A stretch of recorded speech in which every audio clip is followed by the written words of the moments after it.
Hey, welcome back. Thank you so much for watching our videos. We've got the head gasket set for the 3rd generation Prius. Yeah, this is going to be so much fun. So much fun. Insanely cool cars, tool reviews, and auto repair videos. Oh, thought I was going to start under the hood, did you? Well, no, of course not. You got to disconnect the battery, and you got to take this service plug out. Boom. There you go. There's a lot of bolts involved in this project, so I usually use some sandwich bags and a Sharpie to mark on them. You're not going to be able to put bolts up here by the windshield because all this wipers and the cowl, wipers and the cowl and everything's got to come off. If you're using a big Milwaukee like this, please be sure that you've got it on reverse and not forward when you go to take things apart, because this thing will break things. Now, in some of my later videos, after I do the tool review on it, I've got a much smaller lithium-ion impact gun that I'm going to be using on a lot of projects, and I'm going to do a tool review on it first. The plastic part has some plastic clips pushed back towards the windshield to release them. There's several of them here. And there's usually a plastic push pin over there.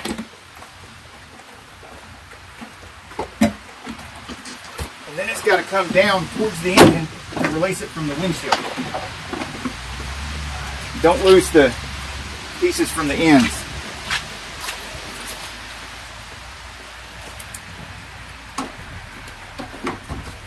These.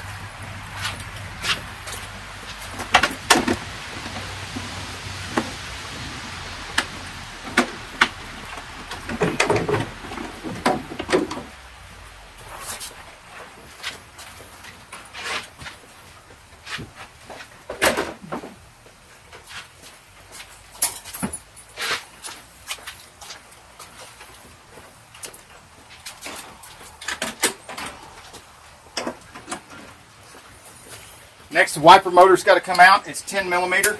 Again, make sure your gun is on reverse, not forward.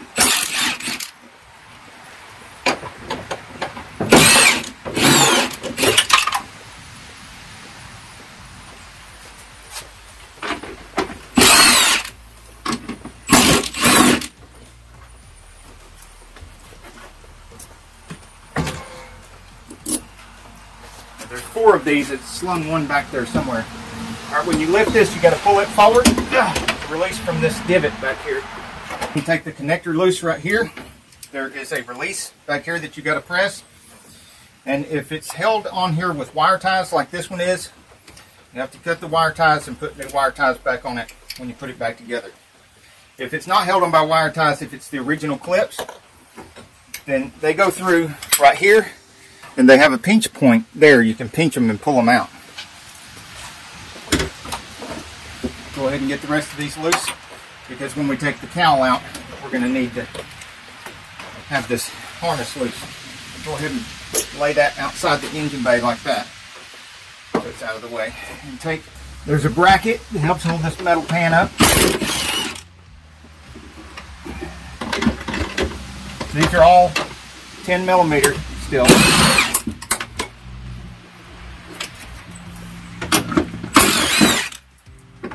The bracket. And these plastic pieces fold over.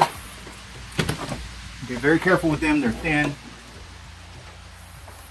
easy to harm. And I'm just going to go over here to the passenger side and go left to right, get all the bolts out.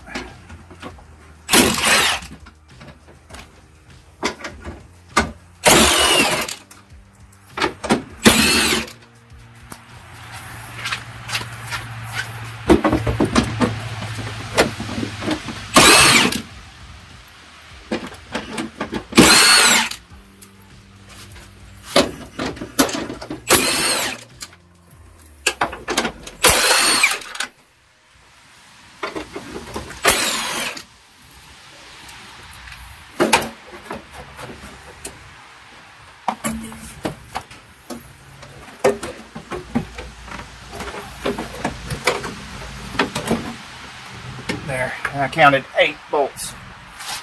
That bolt that slung loose earlier when I was taking the wiper motor out, look at where it ended up. Ta-da! I take all these bolts and put them in my first bag for our first set of bolts. All right, there are 3 bolts here, and somewhere else. There's the third one here, trust me. Yeah, right there. Take loose, and take that hose loose from there. Get this snorkel out of here. This pulls loose down here. There we go. And we have the engine cover, which you kind of got to be careful with because it's got little plastic things here that hold the rubber things in place. And see, that one's already got a break in it.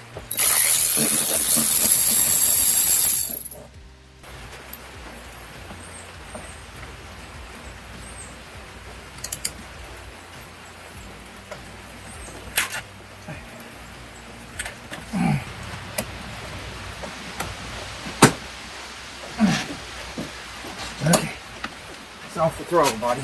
Take the little hose loose from there. Sitting on something over here. When you're working on it, you'll be able to see it. In the third place, right there. There's a wire connector right here.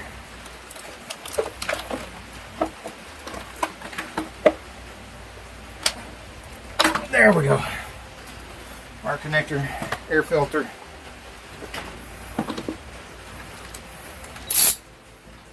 Bolts. Can you see those bolts there? Okay, see the 2 bolts I'm talking about?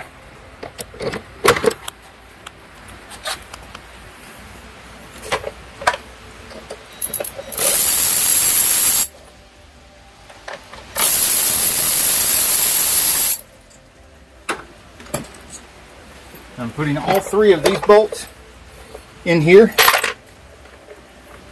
The filter. And then I'll snap this back together so that the bolts don't get lost and they don't get mixed up with other bolts. At this point, wad some paper towels up and put them in the mouth of the throttle body and let it hang over a little bit so it'll be hard to put the snorkel on if I forget about the paper towels during reassembly. Alright, we have grounds and we have connectors galore. So cylinder number 1, 2, 3, and 4. We have black, tan. Forgive me if I'm wrong, I'm colorblind.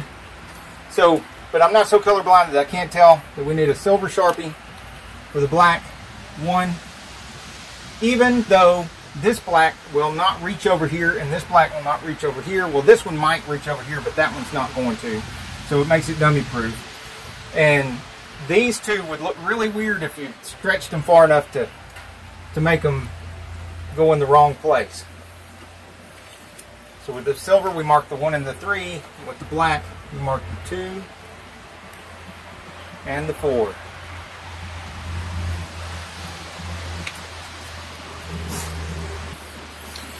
And here we go. G for ground, G for ground, and G for ground. And that's ground 1, 2, and 3.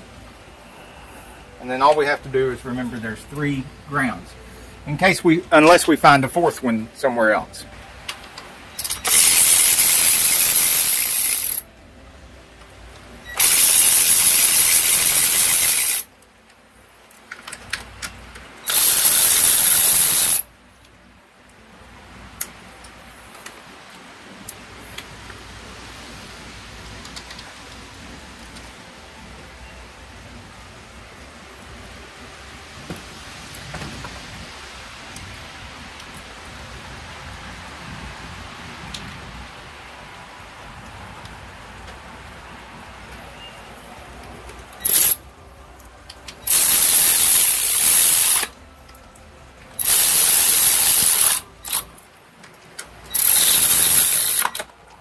Okay, because you can't see me pulling these loose, I'm going to show them to you now.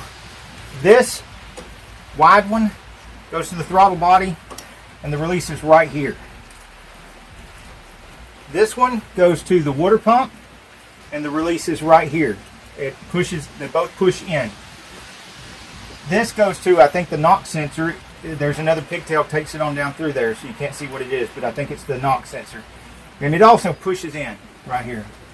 Now this is the most difficult one to get out, because this is the low voltage plug to the air conditioner compressor, and it pushes in right here. You've got the release that pushes in right here, but the way it's made with this 90-degree angle, that's blocking your finger from really being able to push in, and you can't go over the top of it with some pliers or anything, so that's the hardest one. Again, low voltage air conditioner compressor, gonna push in right there. Water pump, push in right there. Knock sensor, push in right there. And throttle body, push in right there. Next we have fuel injector connectors, and they do the same thing as the coils up here, and it's black, gray, black, gray. These are even more dummy proof than the coils. You press the release right here and pull up. Press and pull up, press and pull up, and as you can see, they're all going to be in the right place. Okay, before I pull that loose, there's one more bolt here for the wire harness. Needs to come out. There's no ground under this bolt. Okay. Still going to put that bolt back in like I did the other ones.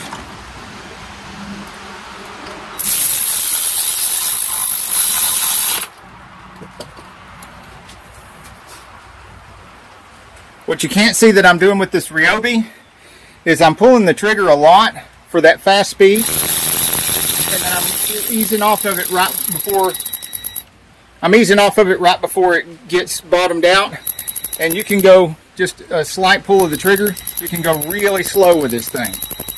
What this is, I'm pushing in here and pulling at the same time. There we go. Finally. Push and pull. Pull, push and pull, and I think there's something back there behind the head I've got to take loose too. Alright, and back here there's a little tab that looks like you push it in, but you actually pull it out to release this from a bracket right here. This one's broke off, so I can't show you how to do it. At this point I'm jacking the car up before I take these wires loose down here and lay that over, because I've got to take the timing chain cover off anyway, and I'll get all that stuff loose when I take the timing chain cover off. And I'm going to do it through that wheel well, because I'm going to take the wheel off, and I've got to get that crank bolt off before I can take the timing cover off. So that wheel's coming off eventually anyway. It might as well come off now and then get to all that stuff more easily. While I'm doing all this stuff, if y'all want to comment anything that you've seen in other people's videos that I haven't included in my video, please put it in the comments.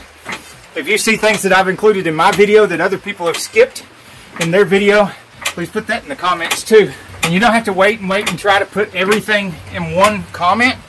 You can comment as many times as you want. You can put 5 different comments if you want, or 50 different comments if you want. Back when I had a crew of 5, now I'm just a crew of 1. I had a $9 flip socket set off the tool truck, and some of the guys lost some of them. So it's down to 1 flip socket. I bought this set, which is a cheap Aries set off of Amazon. And they've been doing really well, just as good as my expensive set did. So we'll see how long they last. Been through at least a dozen jobs already.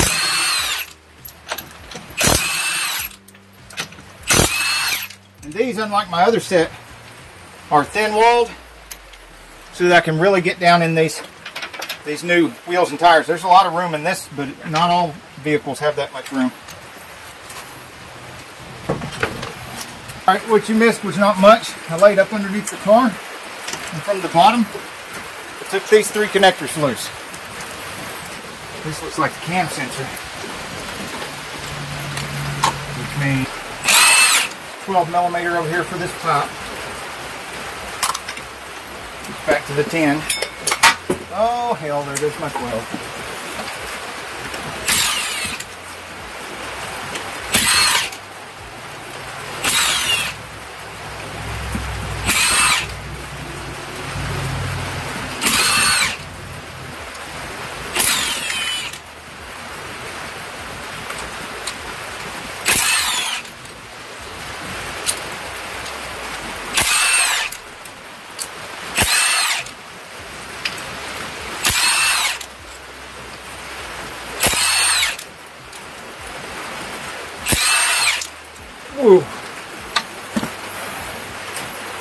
12 of those.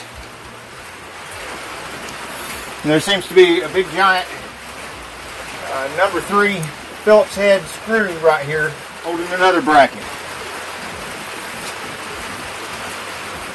Isn't that weird?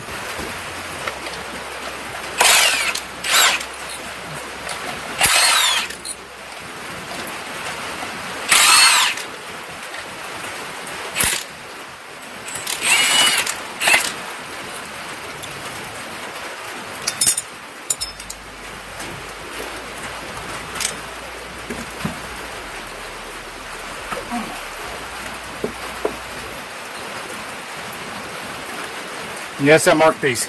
It's like one of the boots pulled off, so we're going to have to address that later. There's another bolt. Right here. See that? Okay, there are spots here specifically for prying, like right here. And get along this lip, and right there, and right here. Do not get in between here where the sealing surface is. There's a couple of places on the back too. It's pretty self-explanatory.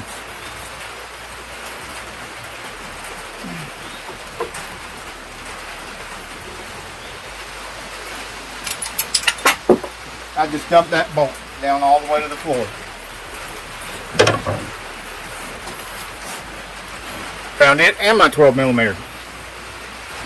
Remember, on the way back together, this is the longest bolt in the valve cover. And this right here looks like the coolant has not only been getting into the cylinders, but it's been getting into the engine block as well and mixing with the oil. That looks terrible. I need to show you a couple of things on the top of this head that's going to be very important on assembly. This isn't really an O-ring, but it's like an O-ring. It's more like an oh my God face. But don't lose that, because you need that to seal off. And then an O-ring goes here that's stuck to the bottom of the valve cover. So don't lose that either.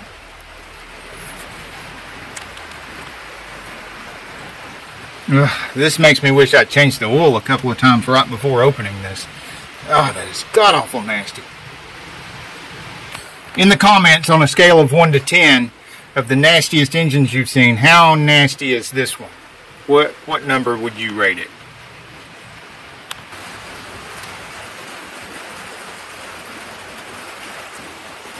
Behind that passenger's front wheel, in front of the bottom of the valve cover, there's this crossbar. This is the bottom. This is the side that faces you. It only has 4 bolts. 2 long ones and 2 of these short ones.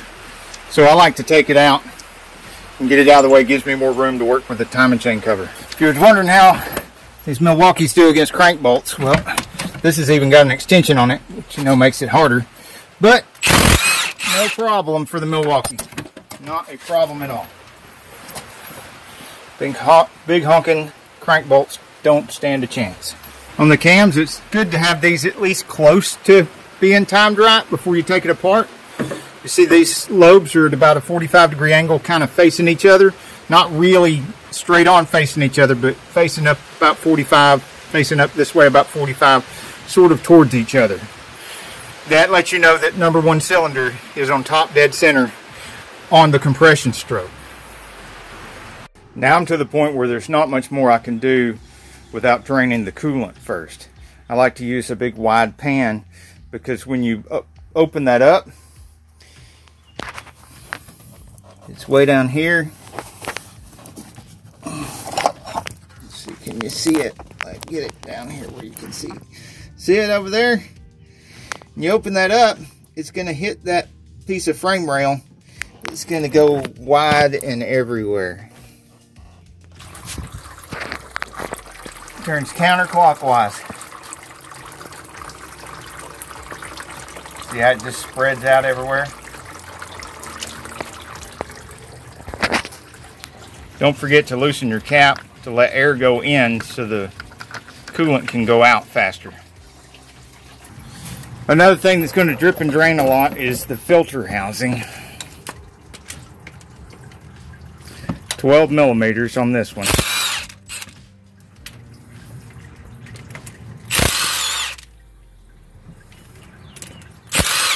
Try not to drop them in your drip pan.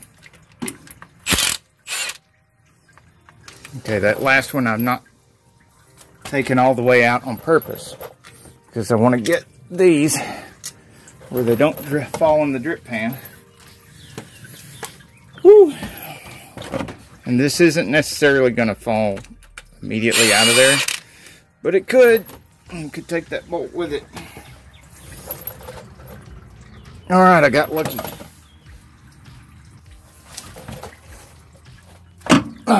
There we go. You don't want to lose those two O-rings.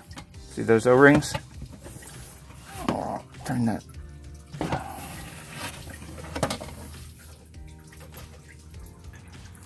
There are 5 12mm bolts for the water pump.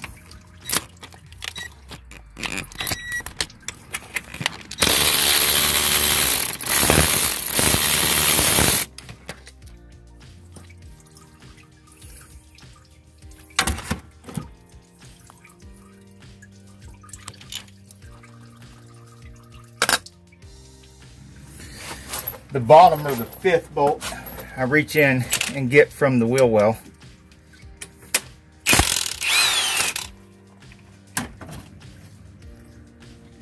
Sometimes you can get one of the other bolts too from down here.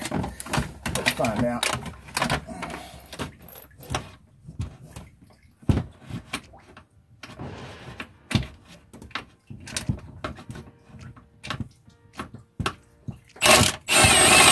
Yep. One of the others.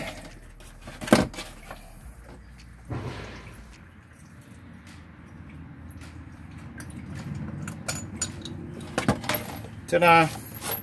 Got 2 of them from the bottom. Be careful when you pull the last bolt. You do not want to drop this several $100 water pump when you take the last bolt out and damage it in any way. I do have a link in the description where you can get the same water pump that is made by Aisin, the original equipment manufacturer. It's just got Toyota scratched off at half the price of what the dealer wants. But still, you shouldn't drop it because it's still expensive. If you don't have a puller and you don't have the hand strength to just manhandle this out of here, then at least if you're going to take a pry bar to it, don't pry continuously. Wiggle it when you're prying so that you can, take the pry bar and just wiggle to get it off. Because if you try to pry continuously and put a lot of force on it, you could bust that aluminum cover very easily. And all you got to do is crack it to ruin it. You'll also notice this has got holes here and here where you can use a steering wheel puller. Now another thing you got to be careful of, if you use a steering wheel puller and you're putting the bolts down in here, don't put the bolts down so far through that hole that you punch a hole in the timing cover. That defeats the purpose of using a puller. 10mm.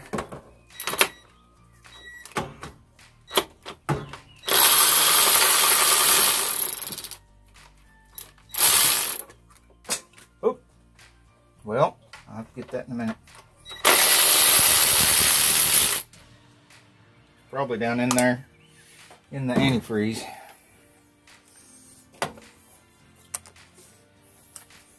Use 12 deep well on these.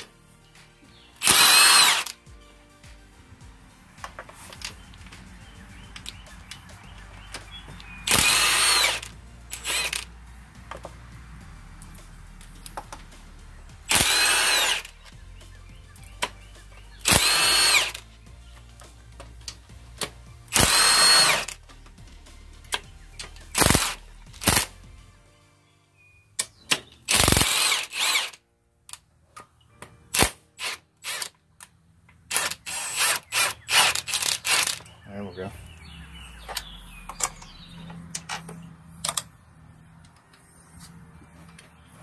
Be careful with this fuel rail. Just like I showed in my video about changing fuel injectors, there are some spacers here. And these spacers are very special. Can easily get lost.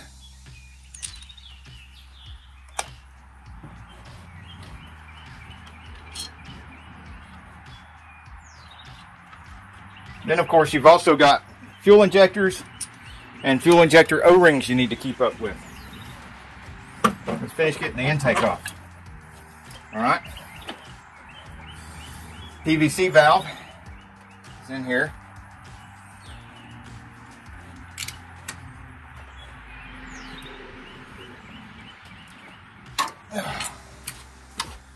And I think that's really the only thing. Oh, we've got one more wire connector right here. Throttle body and what is that? Oh, 12 millimeter.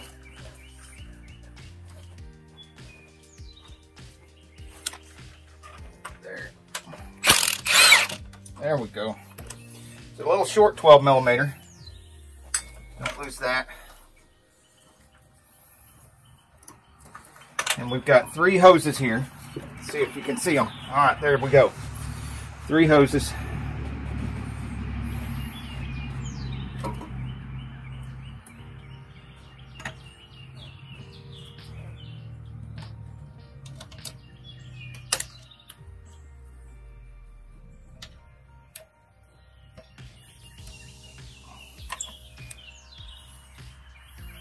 No. That 4th hose right there goes to the PVC. We've already taken it loose from the other ends.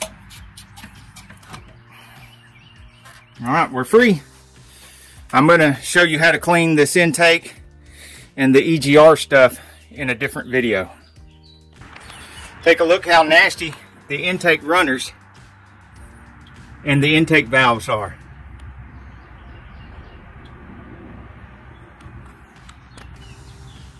So be prepared when you're doing a head gasket. One of the reasons why I do these myself instead of paying somebody to do them is so I have the opportunity to take care of some of this other stuff while I'm in here. Why do you do this stuff yourself? Comment below. Or are you just watching to get a better idea of what you're paying for?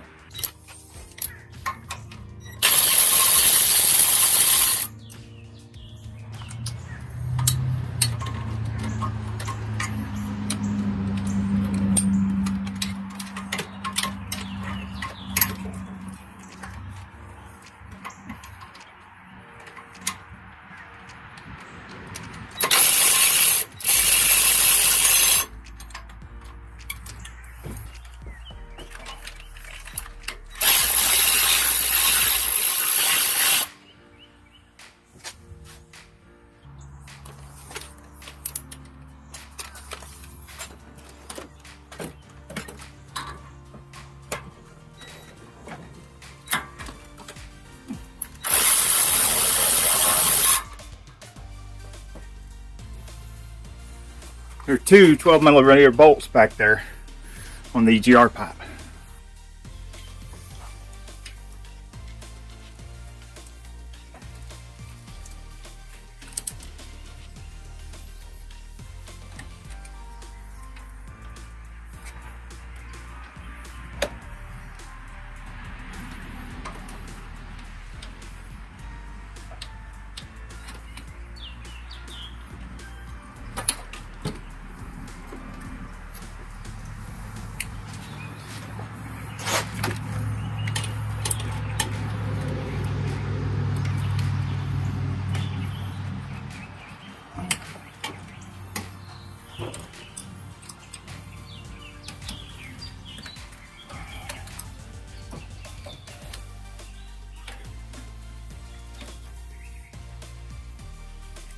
Don't forget to close the radiator drain down here nice and tight before removing your drain bucket, and then find all the stuff that you lost in the drain bucket. This requires a female T8 Torx bit, or inside out T8 Torx bit, or backward T8 Torx bit, whatever you want to call it. I buy them in a set. The T8 fits this stud right here.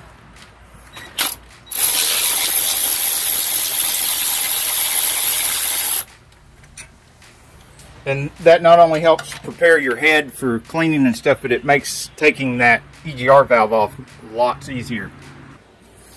The EGR is going to drop down in the front a little bit, and you can pull this gasket out between the back of the EGR, whatever this thing is connected to the EGR valve, heat exchanger, for the EGR maybe. It also is going to get cleaned out in my video about cleaning EGR and cleaning the intake.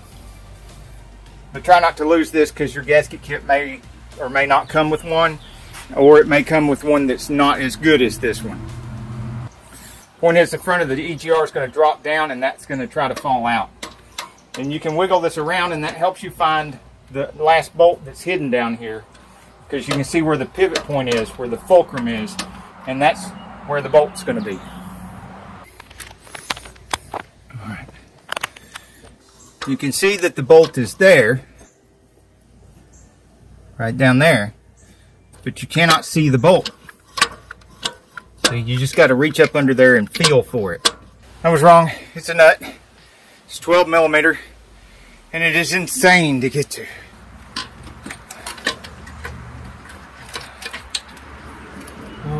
Oh yeah, there we go. Look at all that room now. There was one more 12 millimeter bolt right here holding this bracket that holds the fuel line to the back of the head. And of course we're going to have to take these hoses loose because they're attached to the back of the head as well. And there's a cover on the exhaust manifold. What you're not going to see is back here. I'm going to be taking that loose, this loose, and that third one down there loose. They're all 12 millimeter.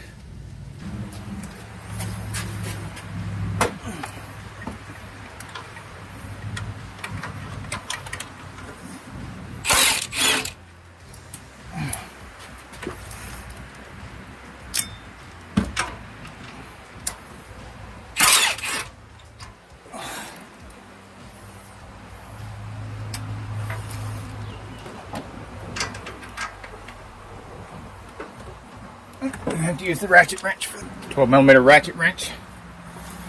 Be careful, this is razor sharp. It's as sharp as a transmission case. You slip and slide your hand on this, it's going to go to the bone.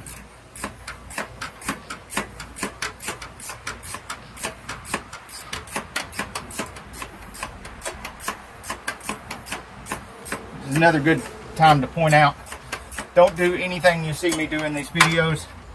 Don't do anything you even hear me talk about in these videos. You could end up burnt, bruised, and bleeding just like me. Or you could save loads of money if you don't have a hospital visit. I want to be on the lookout for stuff like this. You see that little bitty crack right there? Little bitty cracks turn into bigger cracks, and they turn into vibrating metal to metal noises that are erratic and intermittent and really hard to find. So you might want to weld that up. This is another situation where can't see back here real good, and can't use my swivels either because the nuts are on studs. So I have to use a deep well socket. I may just go ahead and take the mount loose and this timing cover and the cams and everything off, so I've got a little bit more room to reach those exhaust manifold bolts. Okay, I need to get this wire connector loose, and I just reach back there and pinch those together, pull that out, and looks like a knock sensor. Let's see here, that looks like a 12 millimeter holding the dipstick. The dipstick tube is not quite in the way. We don't want it to get damaged while working on stuff, so let's get it over here out of the way. See if we can sneak in here to this bracket with the ratchet. Yeah, did. Got that 10 millimeter. Heck yeah. And that releases that bracket right there, which gives us some more wiggle room with the air conditioner lines. It's going to be necessary taking this mount off. I think we've got one more here. Yeah, right there.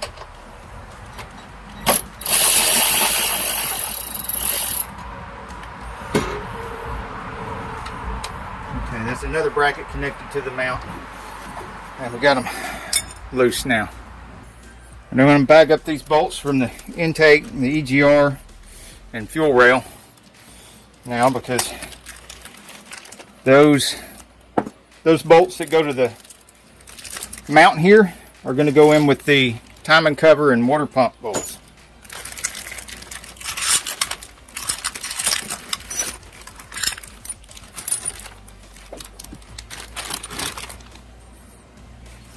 If you don't mind commenting below the video, let us know what people in your area charge for doing this job. And let us know if you think that's a fair amount or not by this point. Or do you think it's a bargain after seeing all this?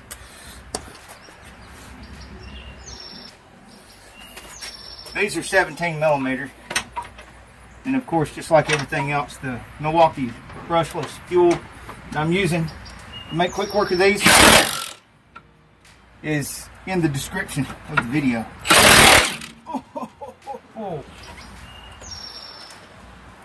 Milwaukee fuel will break things that don't come loose. Switch everything to 1/2 inch.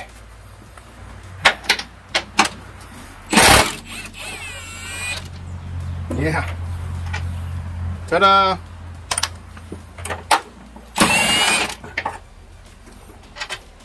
There we go. I'll run this nut back down here to hold it in place, because there is should be a 14 millimeter nut underneath it here. Need a deep well and a flexi head.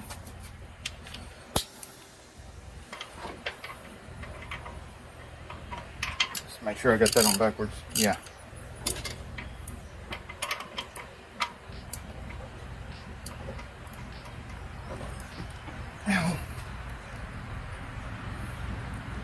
See, the clamp took some meat off.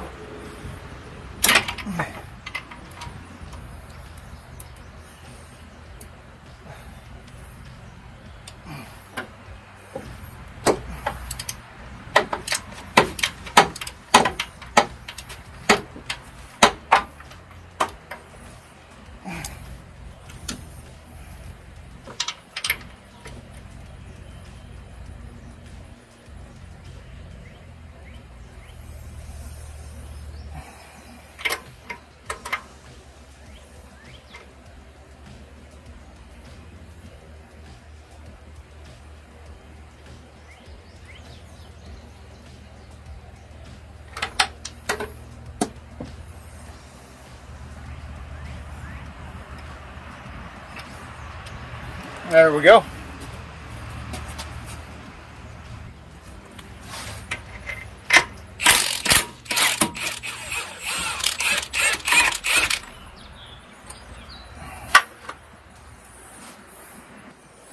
Okay, I forgot one of the mount bolts. I need to get this water bottle out of the way, or at least loosened up to where we can wiggle it around. And I dropped another bolt. Where did it go? There it is. Whew! Alright, there we got room.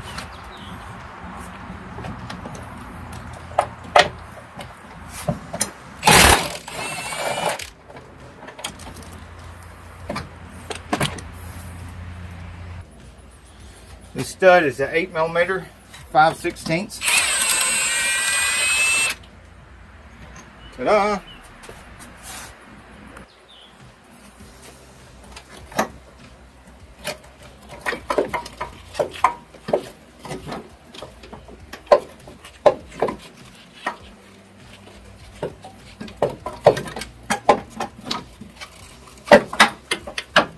Okay.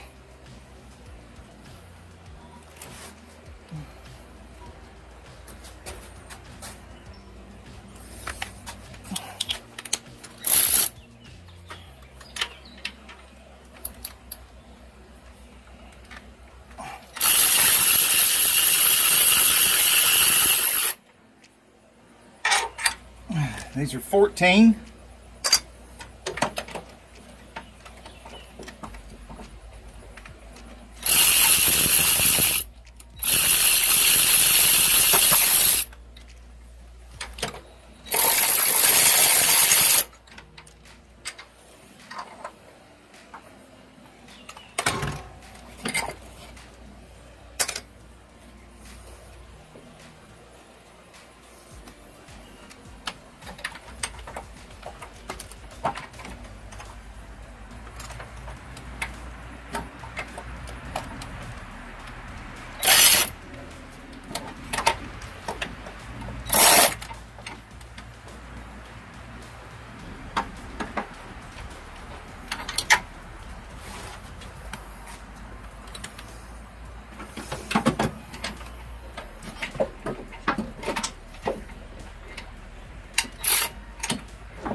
All right, there's 3 of them.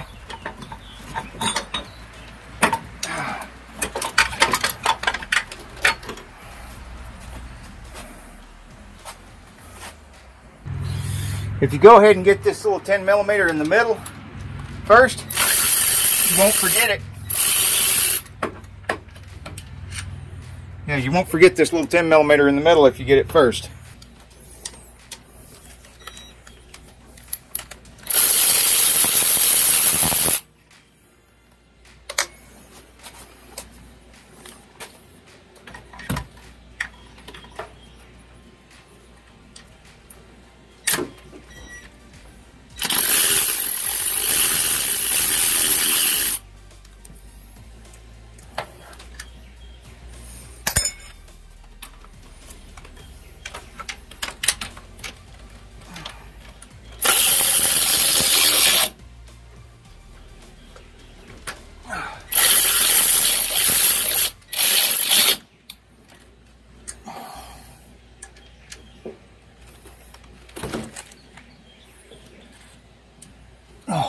There's 3 12mm near the top.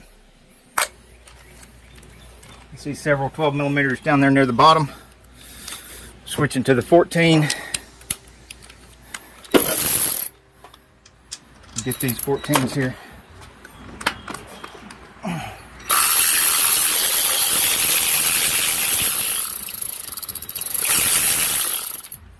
In case you're wondering, this is not even a Ryobi brand battery. This is an off-brand Ryobi battery. One of the reasons why I got this P344 is because it takes the full-size batteries and not the little bitty batteries. And this thing has been on 2 bars since the beginning of another job I filmed yesterday and has not been charged before then. It's still going strong. Can't really get in there because of the air conditioning lines. Now you see the P344 doesn't have the torque of a Milwaukee, but I just break them loose like that.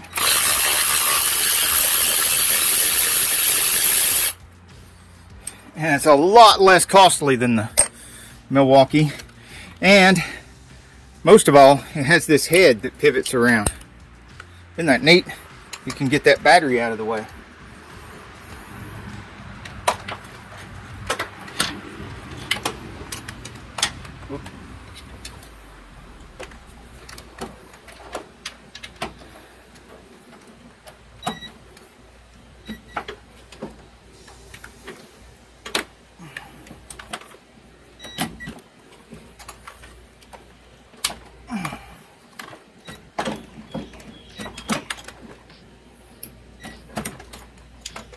See what? I wanted to be able to move that dipstick.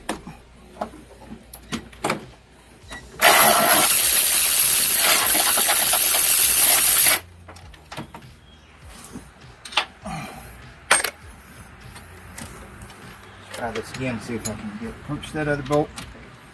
Now I'm going to get the head trapped in there. I'm going to have to wrench that one.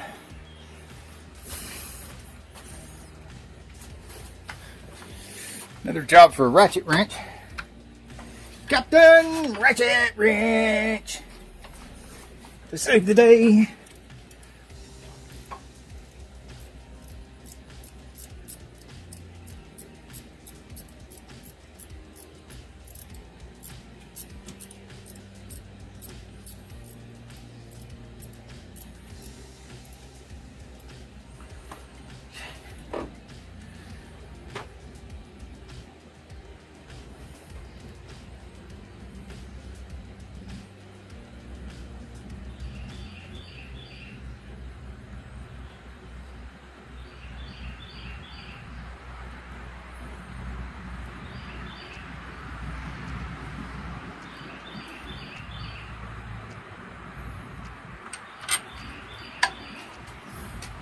Bam!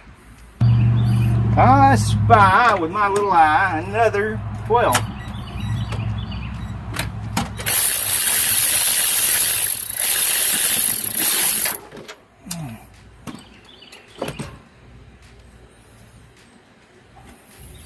What's hiding back there?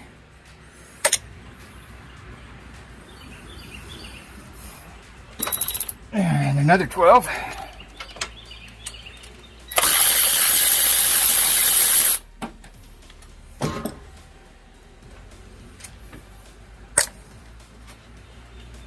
Well, it looks like we can start accessing some of these from the bottom.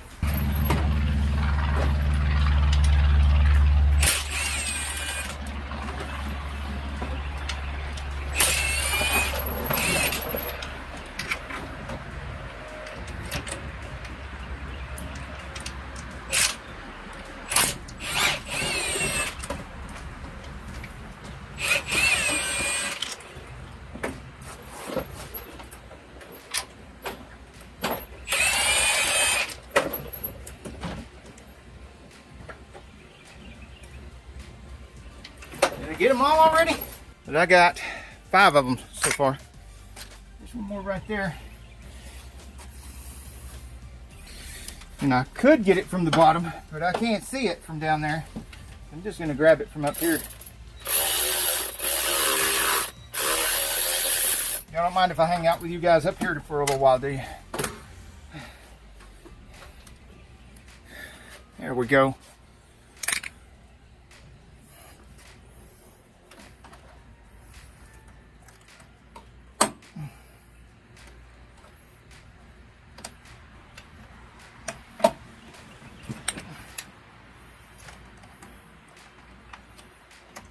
Can't see what I'm doing. I'm taking a couple of hoses loose from the back of the thermostat housing, which is still bolted to the cover. Now, we want to pry gently in case we still got a bolt somewhere or something. We're not just forcing it off of there. Once that silicone's broken loose, shouldn't have any problem getting it off of there. And if it had a bolt still in it, we would know by now. It's another thing, you don't want to let it drop. Whew, there we go. How about that? Okay, see these O-rings that stuck to the cover? Do not lose them. There's a third one that coincides with this passageway. All 3 of these need to be in, I think these are on the head. This is at the engine block, but all 3 of these need to be there before putting the timing chain cover on. Now this tensioner, we're gonna have to take it out and collapse the tensioner before reassembly. I should have gone ahead and locked these cams down, but luckily they haven't moved yet, so let's go ahead and do that. I got lucky these cams haven't moved yet. So let's go ahead and lock them down, because they could move at any second with that tensioner gone. I mean, literally, they could just go. Boop.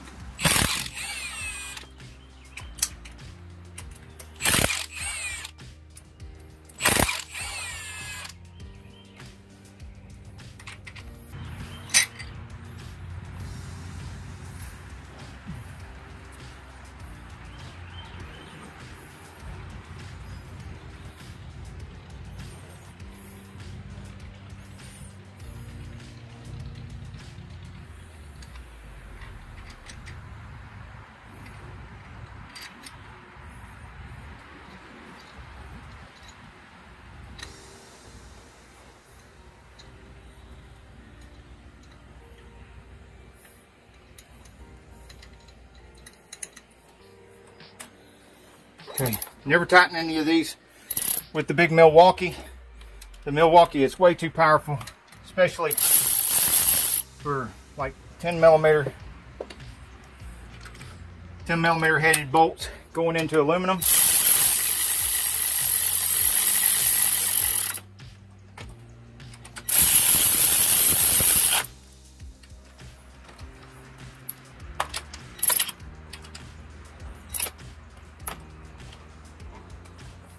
Okay.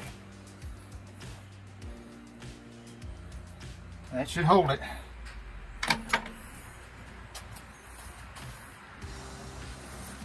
It's a 12 millimeter here, and that's not going to come off with a 14 millimeter, is it? There's a 12 millimeters here.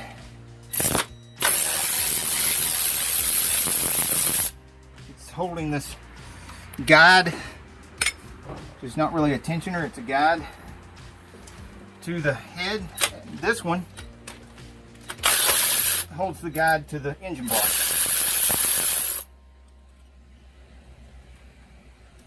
The other one near the firewall is the actual tensioner guide.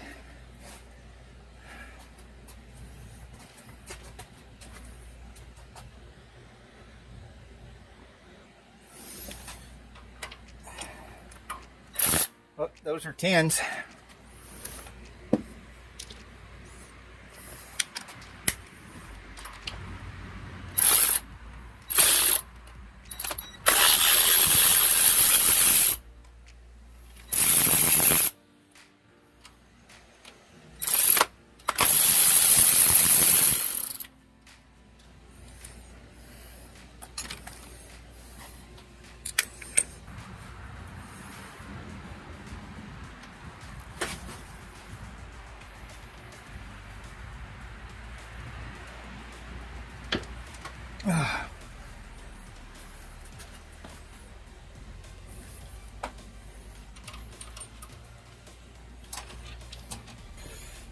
Just the 12s, not the 10s.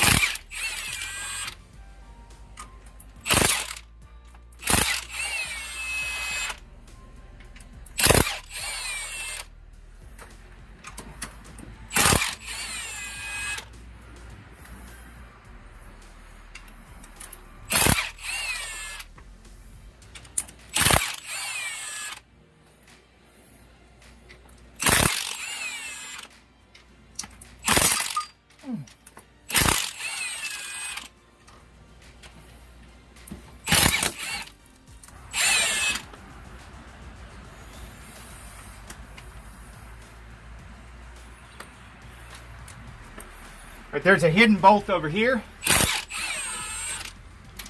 and I just dropped it down in there. Well, I'll get it in a minute.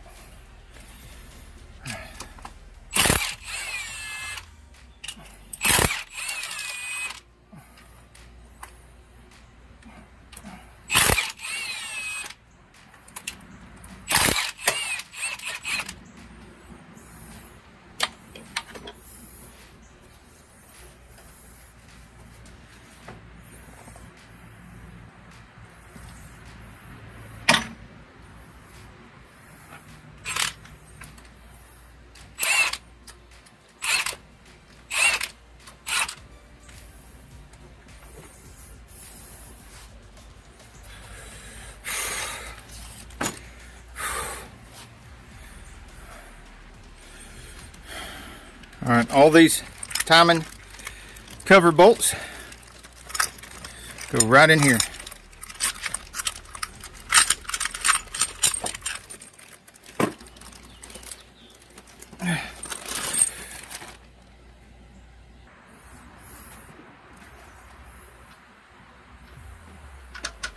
Oh gosh, yeah, there we go. All right. Time for you to find out why I hoard egg crates.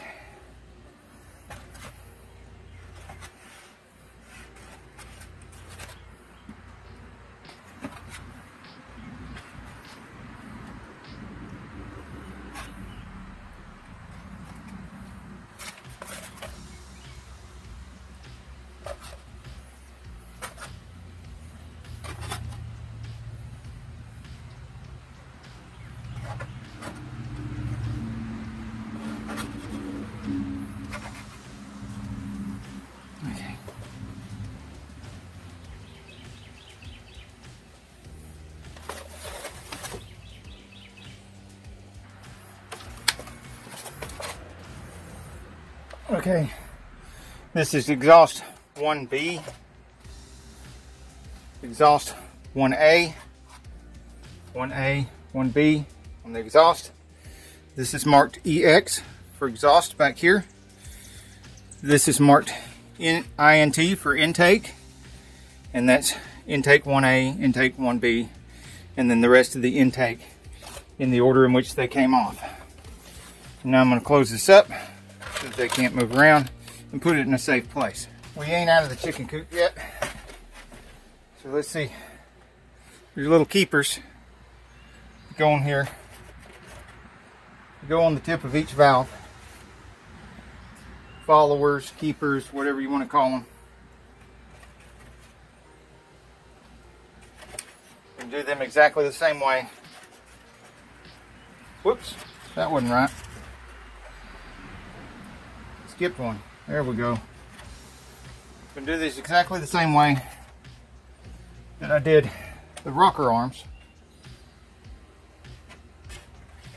In exactly the same order.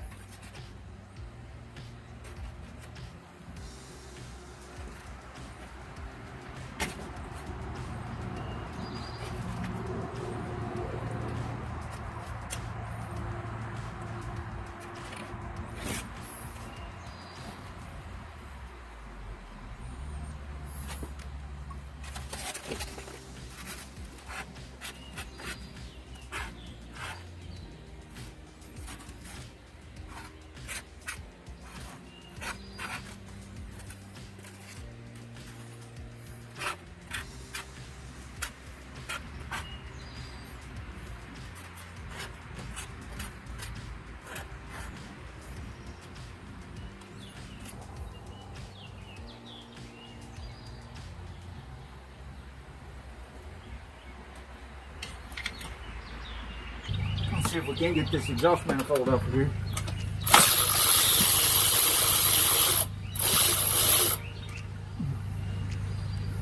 Oh, and there's that bolt. Well, I can't really get it out of there. Get it later.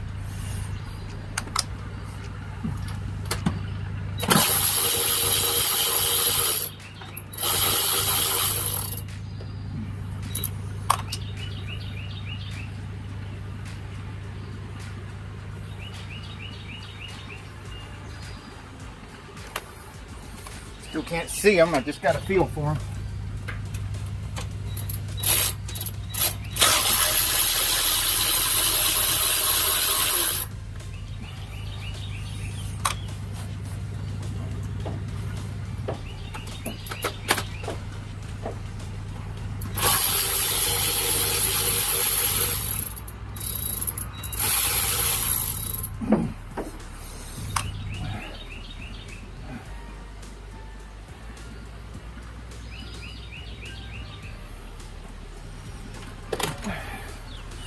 Let's see what we got here.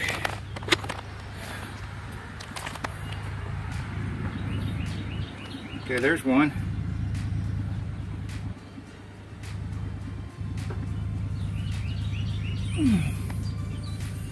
Maybe that's the only one, right there. It looks like I need an extension.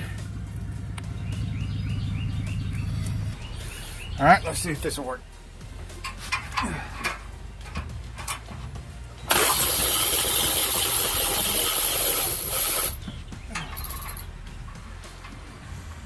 Oh yeah, magnificently. This is another situation for the E8 Torx bit. If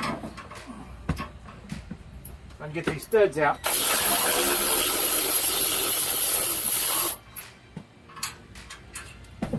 See, this will make it possible to lift the head straight up out of there.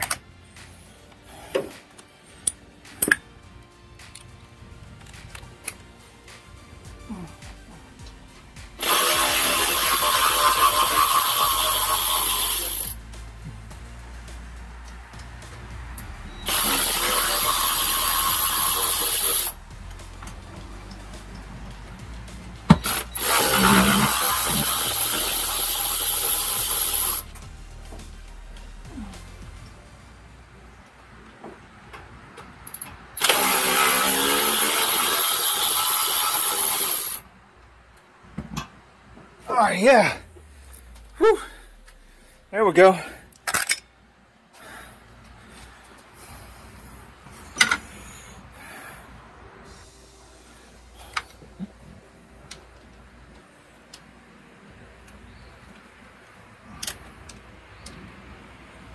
Oh wow, that clamp is on there. Very wrong. Oh, that's going to be fun. Okay, let's try to finish taking this off first.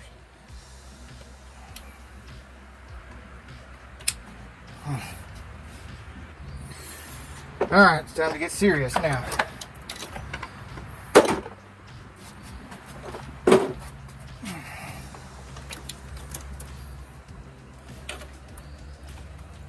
Clamp in the wrong place, you don't stand a chance now. That's right. That's right. Got exactly what I need for you. You are coming off of there.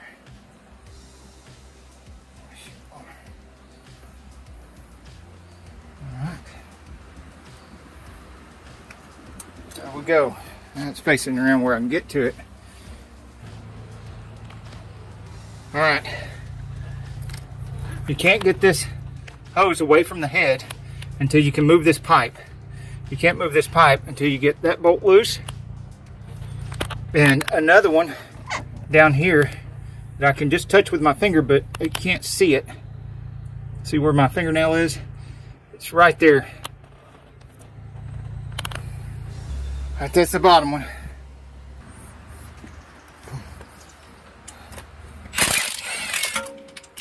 Oh, that was the top one, but it's lost. I'll have to find it.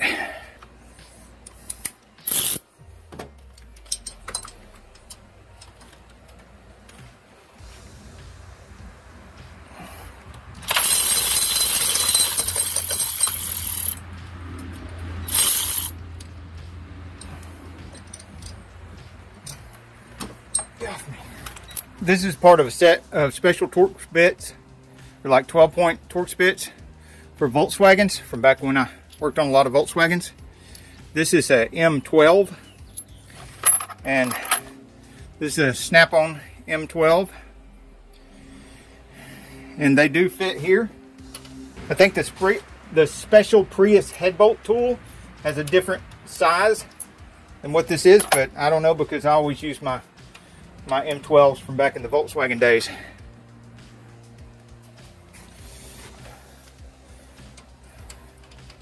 I like to turn these about 45 degrees at a time. You hear that? Oh, right there. And I like to start at the outside corners and work my way in.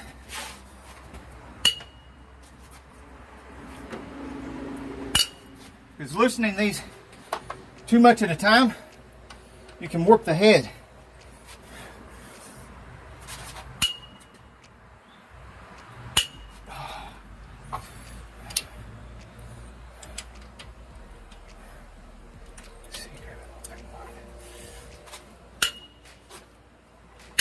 Oh yeah.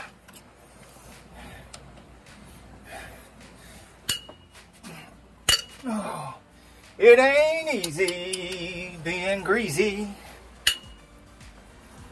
Oh, having sweat in your eye.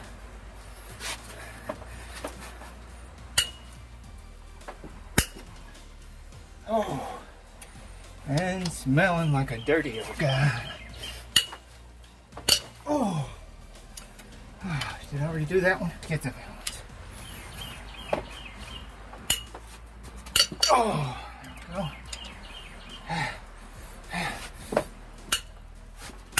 Oh, my goodness. I had to take a break after that. Alright, let's go again.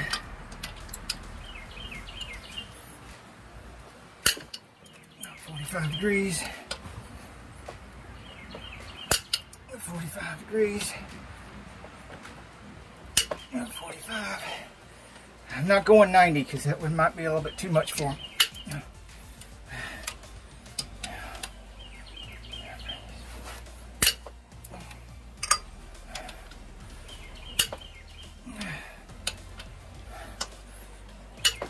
Oh yeah.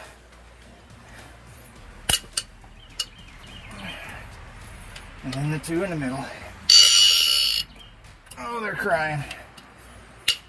I'm gonna be crying too. This ain't over soon.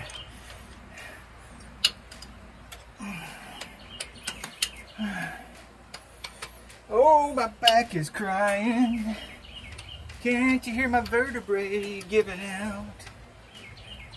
Oh, Oh yeah. Woo! Oh, what fun. Yeah, that's right. I like it when they're green. Alrighty then.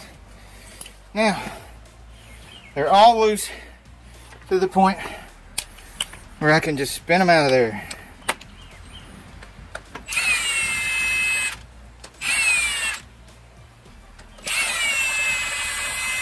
There's no pressure on these at this point, so it doesn't matter what order you do anymore until you start putting things back together. And I'm not reusing the old bolts either. So if you've seen them doing that in other videos and you want to do that, that's up to you. Me, I'm not reusing these puppies. They just seem to be under too much stress already. Oh. Oh.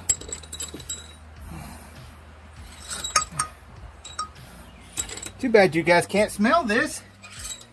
It's such a lovely smell.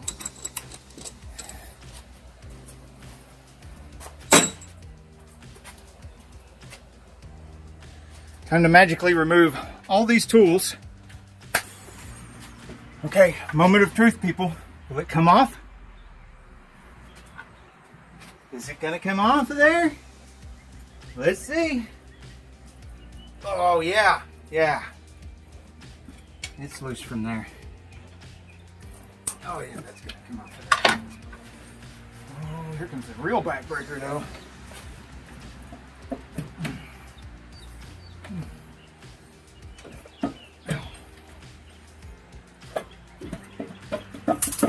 Oh, there's something sharp everywhere. Oh my gosh.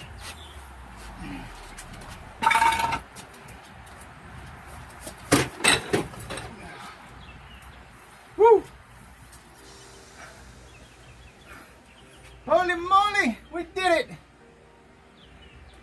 We did it! We did it! Woo! Okay, so we got the head gasket off, and you can see it was leaking there to both cylinders. It's leaking here to this cylinder, and leaking here to both cylinders. So all 4 cylinders were getting coolant leaked into them. So there's your chug-a-chug-chug on startup and misfire codes on several different cylinders.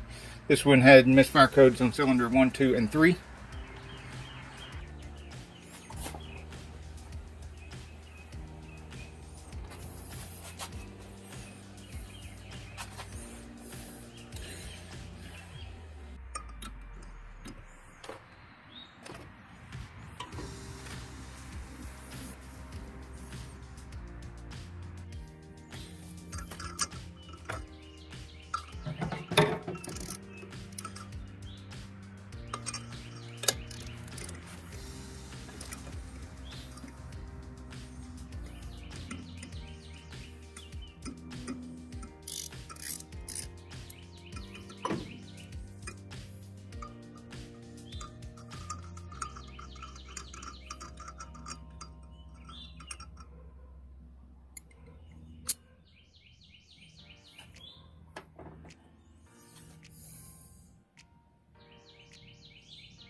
Almost forgot, this thing's got a bunch of washers.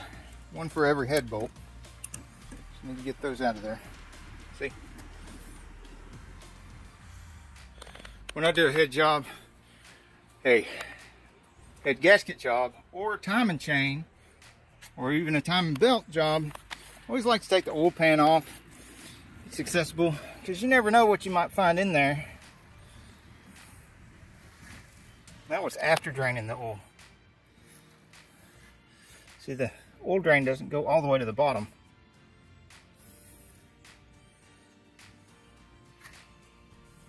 A little tech tip here, if you've got the head off for any reason, whether you're doing a head gasket job or anything else, it's a good opportunity to put some cleaning fluid down in here, let them soak for a little bit, and then come back in here and scrub the ports and get the ports nice and clean, and clean the valve stems as much as you possibly can.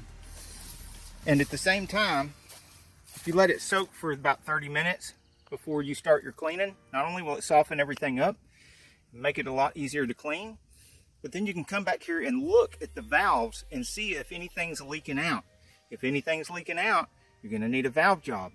If it's not leaking out, then you can know with a certain amount of certainty that you don't have any problems there.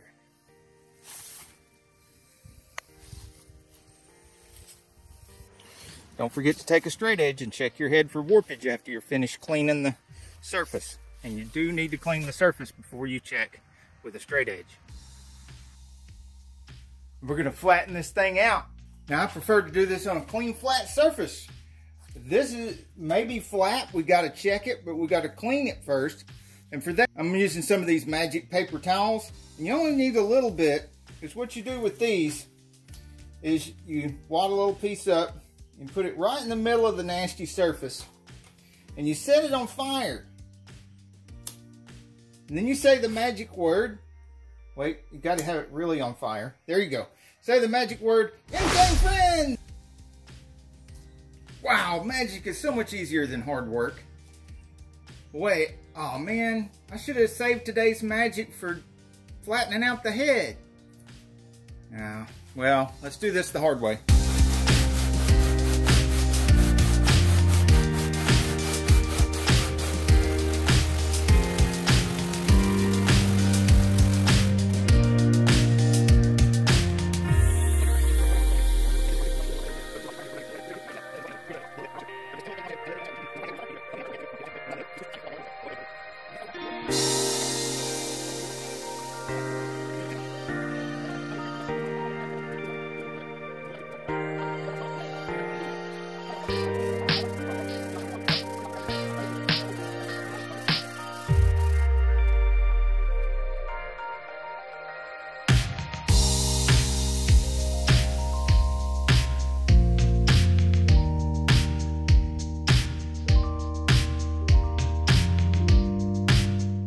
I prefer the gasket set that comes with the new head bolts. And when you see me torquing these head bolts and the abuse that they go through in order to be torqued, you probably understand why I like to do that. Oh, and everything that I use, whether it be parts or tools, there's a link to everything I use in the description of the video, parts and tools. That way you don't have to hunt for what it is that I'm using, or even ask me in the comments. But I do appreciate comments though, so if you think of something else you can comment about, then that would be appreciated. Like all the comments that I could get. Like, for one thing, you prefer to get the set with the bolts in it? And do you use a whiz wheel for cleaning your gasket surfaces like I do?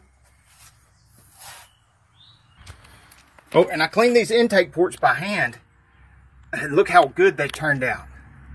Wow, isn't that so much better than what they looked like before? I'm also doing a video on how to clean the intake and the EGR valve.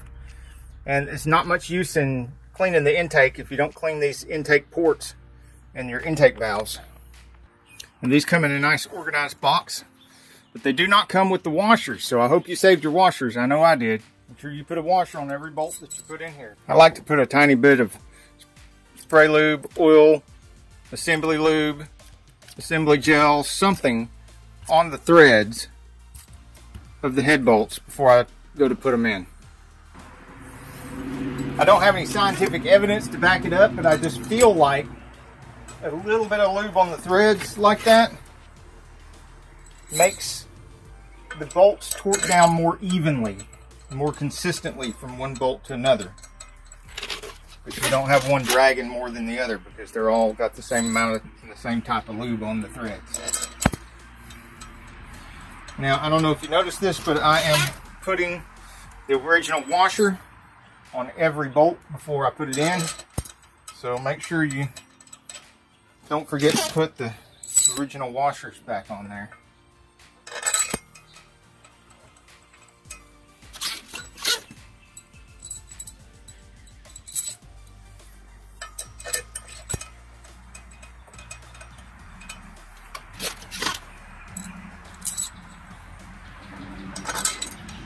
Oh, and if you haven't already, make sure you check that before you put the head on.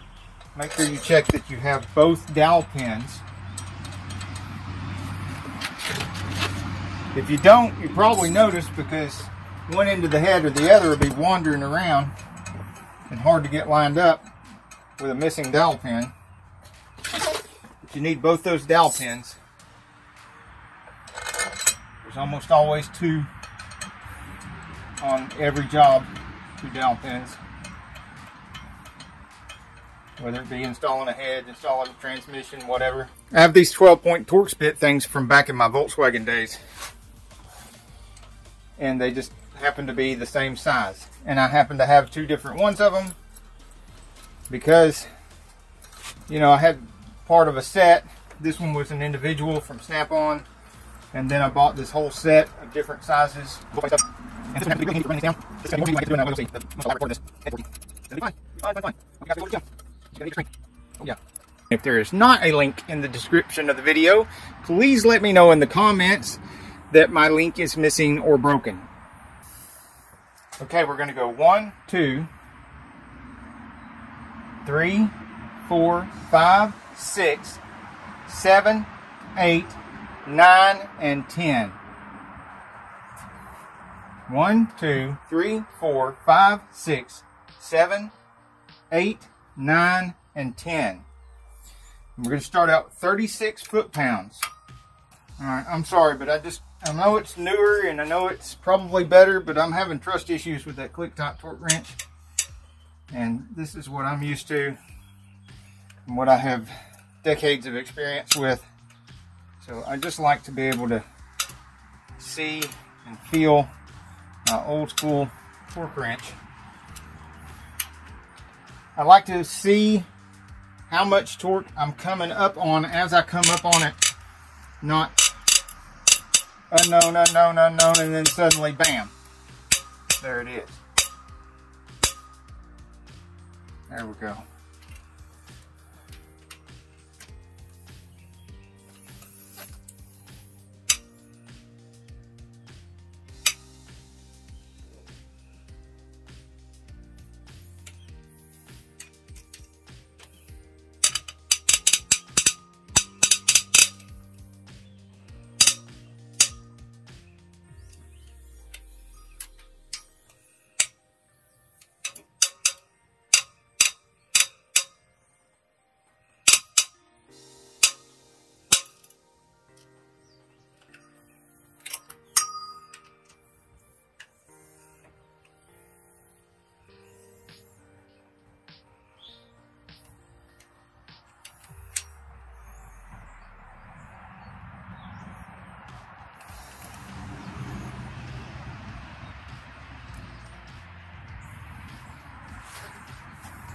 In case you don't remember, I'm doing 36 foot-pounds. It was 1, 2, 3, 4, 5, 6, and now 7.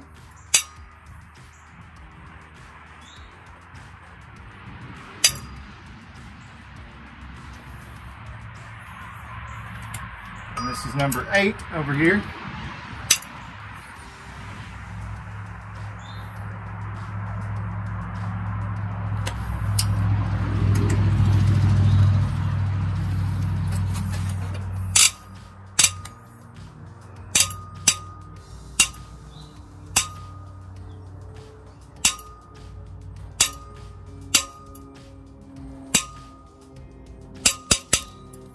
it's that bad with lube. Just imagine how bad it would be if I hadn't put any oil on the threads.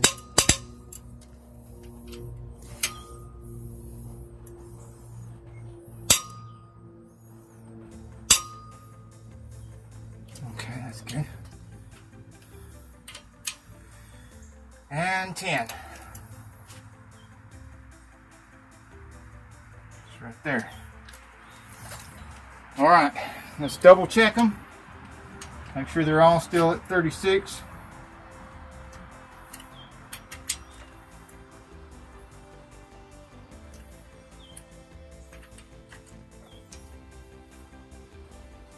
Going in the same pattern.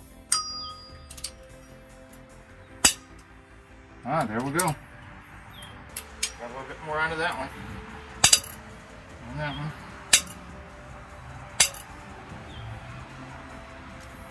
And that one.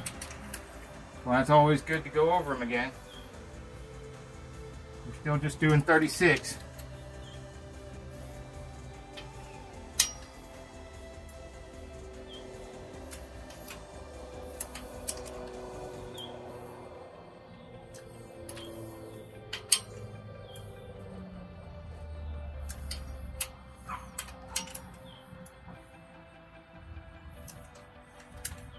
Alright, now the fun part begins. Woo! Let's get a breaker bar. Alright, I'm putting a mark on each cylinder head bolt and the spot on the head corresponding with that mark. This will make sense in a minute.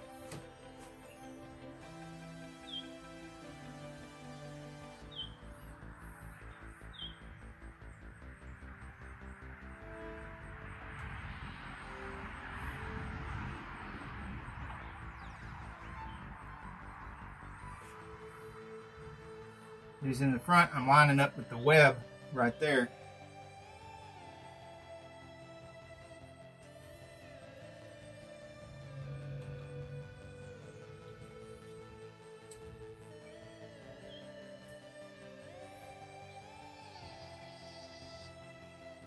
All right, they've all got a mark.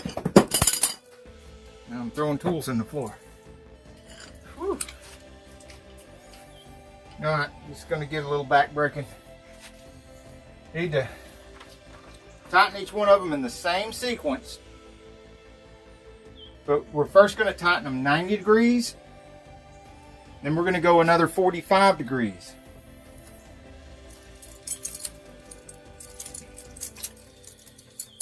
Whew. Okay, 90 degrees. I'm going to go from here to approximately here.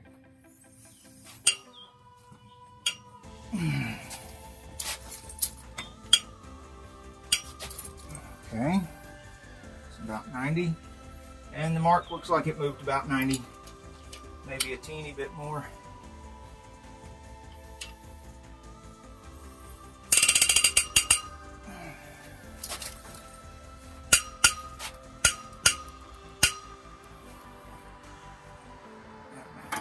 The mark really does help.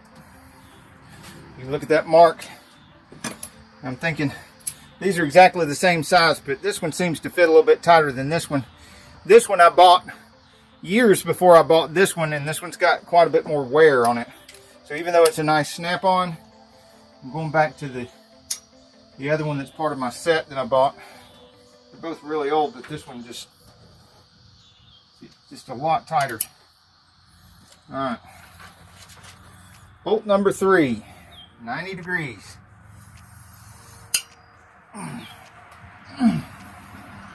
Okay. Bolt number 4, 90 degrees. There we go. Bolt number 5, 90 degrees. Yeah. There we go. Bolt number 6, 90 degrees. Oh, yeah. Number 7.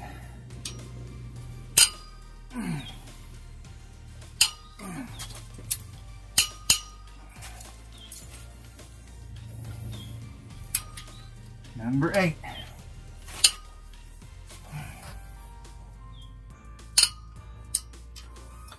Number 9.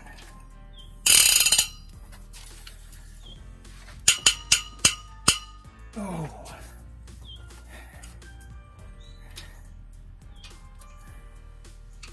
Number 10. Woo, we're getting somewhere now. I got one more pass left. One more pass. That's 45 degrees. We want to end up with a total of 135 degrees. And since we marked the bolts, I'll be able to double check. Whew. All right, guys, 45. Right there. Right there. There's number 2. Comes number 3. Number 4. Number 5. See why I wanted to put brand new bolts in it? There's old bolts. I've already been through all this.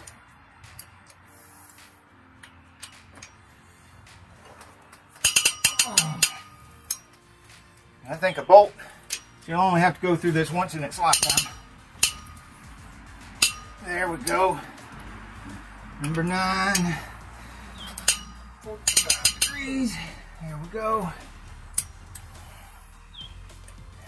And number 10. Here we go. Number 10. Woo! Oh, yeah. Look at that. It is torqued, my friends. It is torqued. Now for the flyover.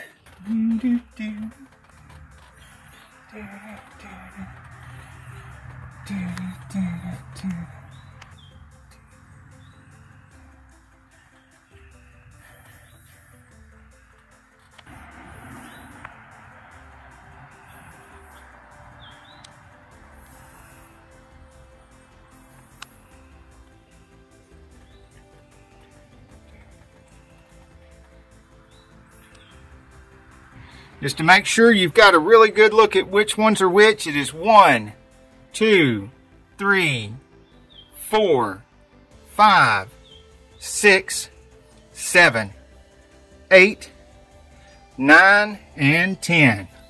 1, 2, 3, 4, 5, 6, 7, 8, 9, and 10. And the torque is, I did 20 foot-pounds, then 36 foot-pounds, then 90 degrees, then 45 degrees, for a total of 135 degrees after the 36 foot-pounds. First, make sure you get some Loctite on these studs, because you don't want these studs to be getting corroded in the head. And one of the reasons I'm using the Ryobi is because the Milwaukee is just way too powerful. You don't want to break something off in the head, and the Milwaukee is powerful enough to break stuff off in the head. Now, of course, this is good to use too. Just a regular hand ratchet. No problem. Now, I'm going to give you a better view before I start putting things together. You notice I've got a mirror right here because, you know, I don't have eyeballs on the tips of my fingers. So,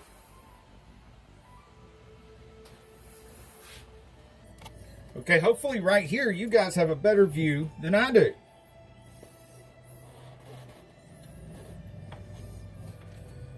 Now, like I said, taking it apart, it's easier than putting it together. One of the reasons is because once you get all the nuts and studs out, then the gasket just falls out. Which means that the new gasket is also going to try to fall out. And I'm still mostly feeling back here.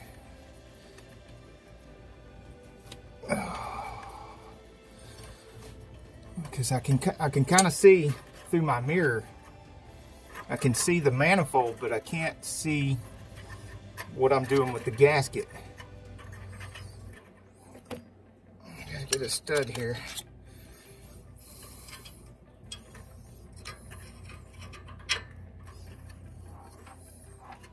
Do I even have it right side up? Okay.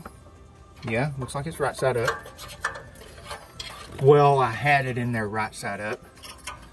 And then I pulled it out, or I think I did. Let's see, where's the holes? Nope, I had it upside down. Train monkey at work.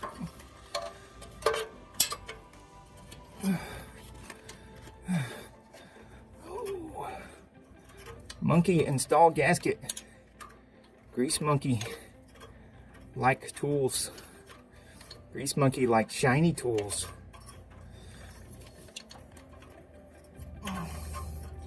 Grease monkey like play with shiny tools.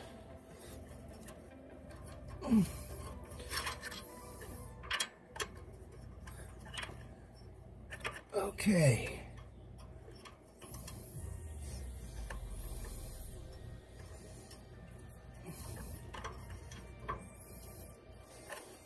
Grease monkey could make lots more money trading stocks, but shiny tools are more fun. Okay.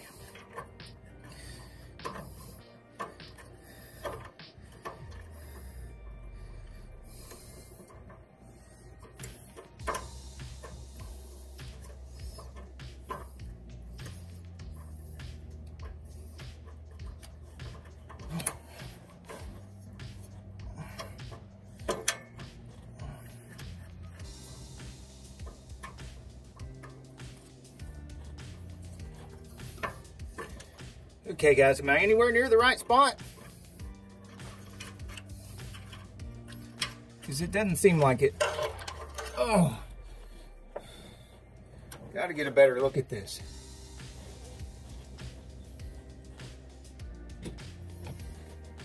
Alright, I'm having no luck getting the two studs in the ends. So let's try doing it. Maybe the two studs at the top.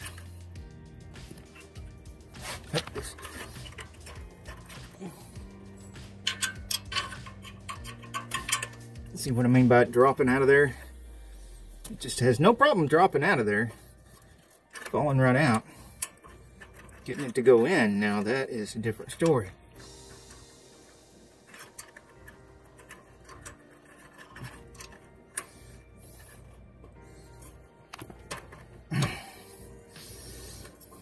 Used to be able to do these things by feel better, but I've got so many calluses on my fingers now. I can't feel as good as I used to. But I think I'm making some progress. Alright, now let's double check that by wiggling it back and forth. Better look at it with the light. See if I've got any holes clogged up. Looks like I can put another stud in here.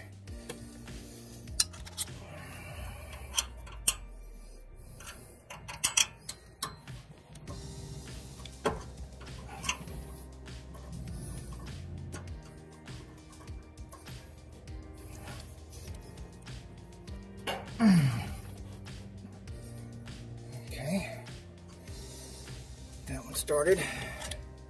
And remember, just like any other set of bolts, nuts, or studs, get them all started before you tighten any of them. But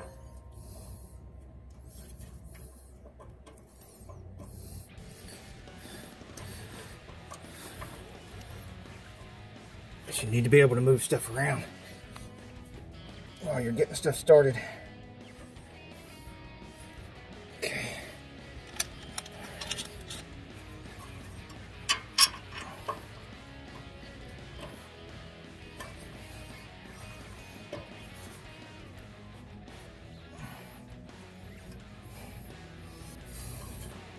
There's the, okay, there's where the last stud goes.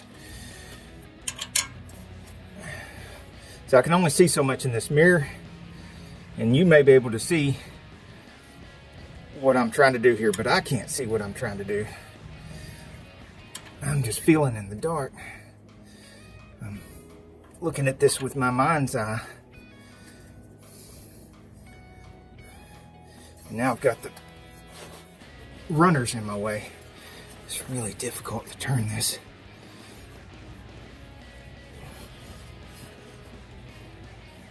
I don't want to use the socket to start it, because then that would be a nightmare if we messed up the threads on any one of these. Oh yes, it started. It started. Woo! Oh, thank goodness. Okay, what y'all missed was I knocked this E8 down into the engine bay while I was putting those studs in, and I'd like to never found it, and it's the only one I've got. So, when was the last time you did something like that on a project? Comment below. Woo! It ain't easy being greasy.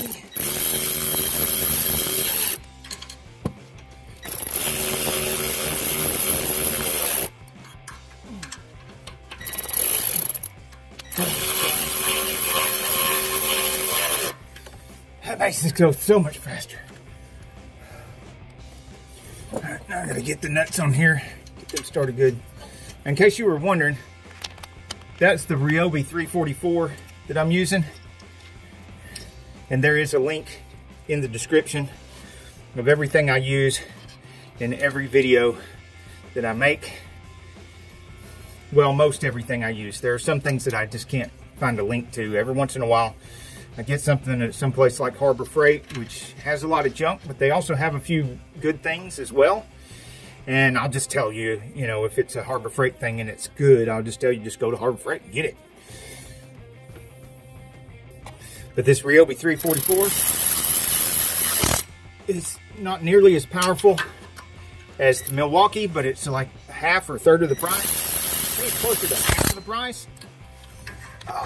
But in situations like this, its lack of power is a real asset, because I don't have to worry about over torquing the crap out of these things or breaking anything, because it's just going to snug them up. And I can go back over them with a torque wrench or a hand wrench.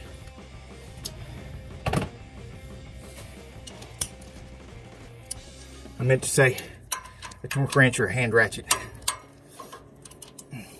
I need to get a 6-point. Well, I hope you're still here watching this video, because you need to know that that 1/2 inch only ran them down there, but it's no good for tightening them, because these are actually 12mm. I had the wrong socket. I'm gonna have to get a little bit of an extension to tighten that one.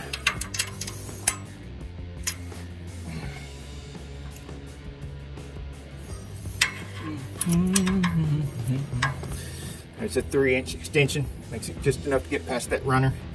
Tighten these down now. I'm going to go over them one more time and give the last final torque on these from the middle to the out.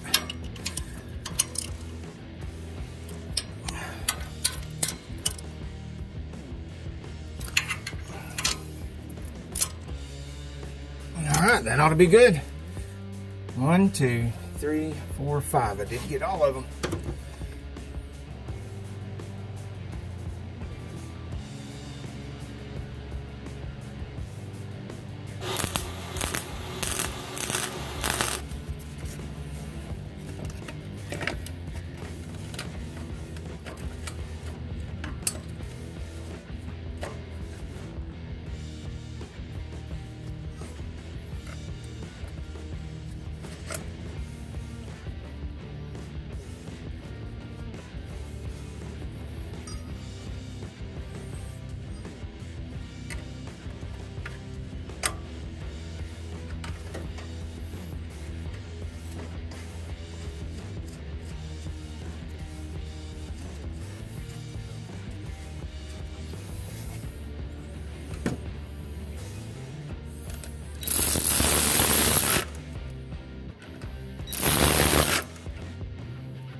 if you're gonna make a Prius omelet, you're gonna have to crack some Prius eggs.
But wait, if you act now, there's more.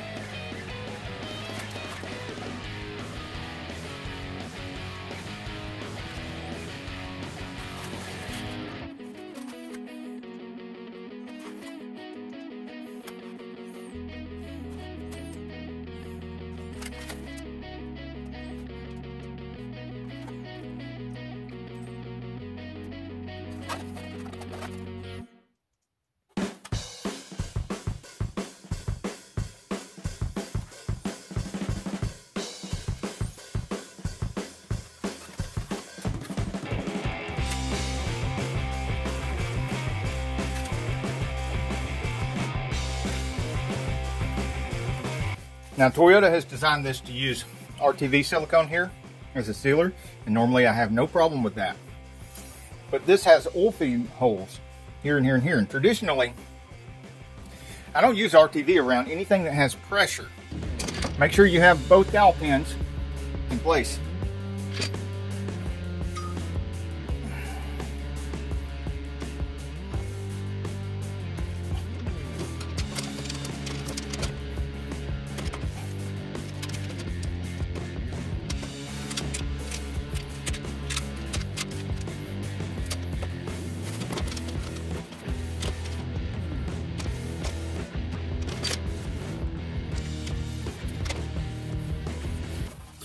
Okay, with these cams set the way they're supposed to be, these lobes sticking up 45 and 45, you've got these cam lobes sticking down, and these cam lobes mostly down. So it's kind of sitting on these rocker arms right here, and you need to look at all the rocker arms and double check them to make sure none of them got knocked over or turned or anything, and then start spinning your bolts down by hand. Make sure they'll all start. This is not the proper tightening sequence yet. We'll get to that in a minute. This is just getting them started. There's another bolt goes right here.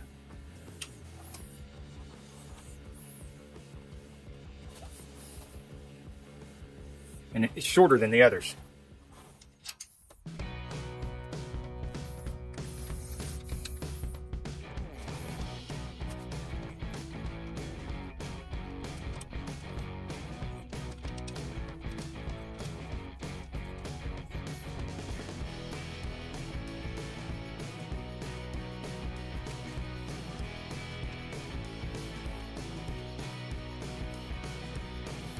Pounds. And let's bring these down a little at a time evenly. Grease monkey like banana. Grease monkey not like broken bolts. No Magilla gorilla allowed in shop. Ape on stock buy okay. No ape on bolts.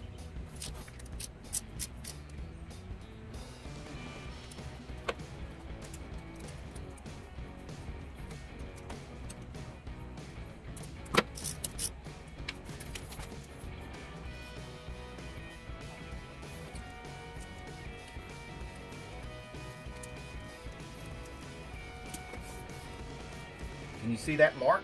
It's pointing at the link, and it is different from that one that looks kind of like an I-beam. There are like 3 of these slashes on the cam phaser, and they are wrong except for this one. There's only one that goes that close to the chain. See that extra slash all the way in there? It faces the 2 or the double link mark. There's 2 links marked here. And then, like we established on the table, you're going to go 25 unmarked links down the right side till you get to the marked link on the chain, and put that marked link right there where the divot is on the crank gear. Right there it is. Can you see it? There's a mark right there on the crank gear, a divot looking mark on the crank gear. And it's right beside that tooth, and that tooth goes right into that marked link. Another thing you might want to note while you have the chance watching this video is that this, just to the right of this keyway, see, is a gear tooth, and that's, you count it as 1, then 2, 3, 4, 5, 6, and the 6th tooth going clockwise from this keyway should have the divot on it. And if you're doing the timing chain, there are 2 O-rings opposite of here in the engine block, and a 3rd O-ring right here. It could be a disaster if those fall out, you don't notice it, and you don't replace them. When you put your oil filter housing back on, there's going to be O-rings here and here. And when you go to put your valve cover on, there'll be an O-ring here. And this funny surprise face O-ring right there. In case you're having trouble figuring out the timing chain tensioner, push down right here and push that in at the same time. Careful not to squirt yourself in the face with it. There's a little hook you want to pull around here. Come on, come on. Ah, there we go. Look at that. Success. Remember, when things get hard, don't give up. Be a victor, not a victim. Timing chain cover install. But first I want to give you a couple tips here. Little Vaseline or petroleum jelly. If you hadn't already, go ahead and change your seal, your crank seal, and make sure that this part of the seal faces to the inside and the flat part faces out. But you want to put a little bit of Vaseline on that to lube it so when it first spins, it doesn't cut up your seal or tug on it and take some life away from it. The first 2 O-rings go here and here. The 3rd one goes down here. Only 4 of the bolts have 14mm heads, and it's pretty obvious where they go. Then you have all these other bolts with 12mm heads, and let's just eliminate some of these. With a little over 1 1/4 inches, maybe 1 3/8 reach from the bottom of the head to the tip of the bolt, we have quite a few, and those do go in the timing chain cover. These shorter ones right here with 1 1/8 inches reach, those 3 go into the water pump. And then these quite a bit longer ones with a 2 1/8 reach also go in the water pump. So there's 2 of those for the water pump and 3 of the shorter ones for the water pump, and the medium-sized ones are for your timing chain cover. And we always have one weirdo in the crowd. No, I'm not talking about me. I'm talking about this guy right here with a 10mm head. And if you're not going to be able to see this once I get it down in the car because I can't get the camera in there, but this guy goes right here. See, just above the crank. Then later, after the timing cover installed, you're going to have some bolts that go in with the engine mount bracket. And back in the day, we used to call these magic markers, because if you put them just right and said the magic word, insane, they would just magically mark the spots where the mount bolts need to go.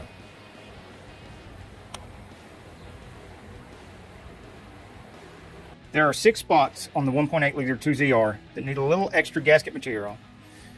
Here, here, and here, where these joints are, and the corresponding spaces in the back, which are really hard to see on the camera. I'm not sure you can see them at all, except maybe this one across from the crank.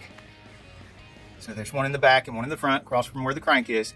The 2 front and back where the head meets the block, and the 2 front and back where the cam carrier meets the head. Another reason I have this petroleum jelly is I use it as an assembly aid or assembly lube. Put it right here where the O-rings go to hold those O-rings into place.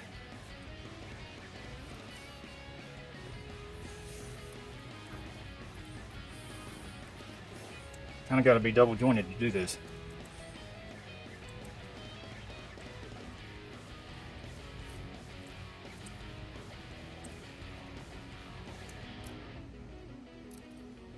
All right. Make sure you get the O-ring all the way down in that groove, because any little bit of that O-ring sticking up out of that groove could get pinched and cut off, and then you're missing a part of the O-ring once it's cut off, and that's going to be just as bad as not putting an O-ring in at all.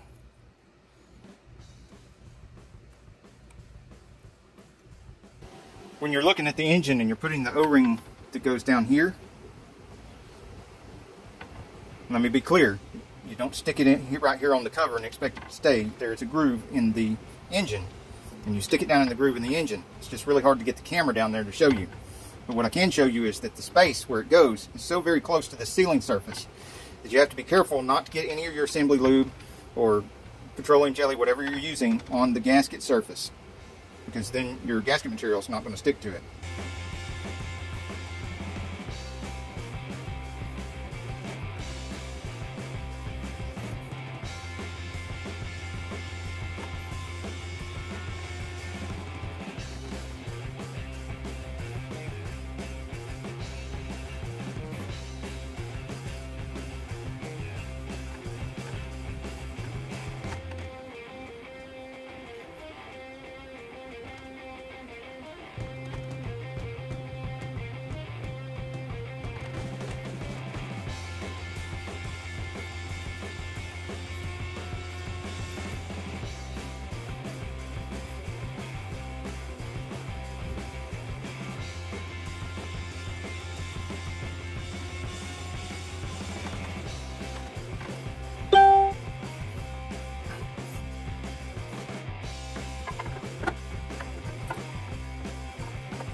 Don't do anything I do in my videos.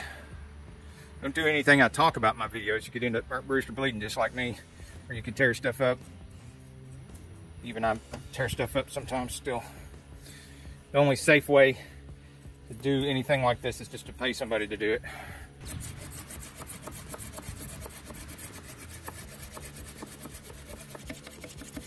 Can you see that pipe cleaner sticking out down in there? And this set comes with steel and brass. I'm using the brass because it's just a plastic intake. It's a little like gun cleaning, but I don't believe I've ever had a rifle that was this nasty.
Okay, if you've gotten this far with the head gasket job, I'm fairly certain you're not going to have any trouble with the windshield wipers, the cowl and all that, the air cleaner and the snorkel.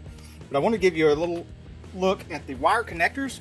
I want to give you a good look at the wire connectors just in case you get confused on some of those. Of course, had the wiring harness laid over here. And when you throw the wiring harness back over on the engine, there's a really long piece that goes across here and goes down into here and back in the very back. And you can see it hooks up to the oil pressure sending unit, the oxygen sensor, and a NOx sensor. Then that comes up and hooks to the servo for the cam phaser. And then, of course, cylinder number 1 ignition coil, cylinder number 2 ignition coil, and it goes black, gray, to 3 and 4. Then you're back over here again. Make sure you get this one connected up and your cam speed sensor. Then the EGR valve. Then this comes along here and you've got a bolt here. You also have the bolt for the air box, but this bolt holds the wiring harness against the valve cover. Then you have another bolt for the ground, which is a double ground, another double ground, and a third ground that's not double. And this wire might be hard to find because it's pretty long and it could have got laid over anywhere in here. Make sure you find it and pin it up here. Make sure it's clean too. All right, then you're gonna have, again, black, gray for your injectors. And they're short enough to be dummy proof, similar to what you have here. But these are long enough to where you could swap the black with the gray. But as long as you know this, number 1 is black, number 2 is gray, and you're not gonna be able to mix these two up with these two because they're not long enough to mix up.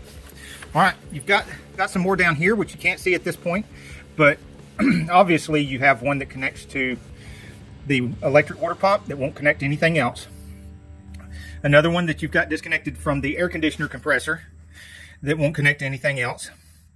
The other one is low voltage, one's high voltage. One of them you had apart, and one you had disconnected, and one you do not. So just connect back up the one you had disconnected. There's also something on the front of the engine, looks akin to a NOx sensor. I don't remember which it was at this point. Don't forget this one. This one's easy to forget.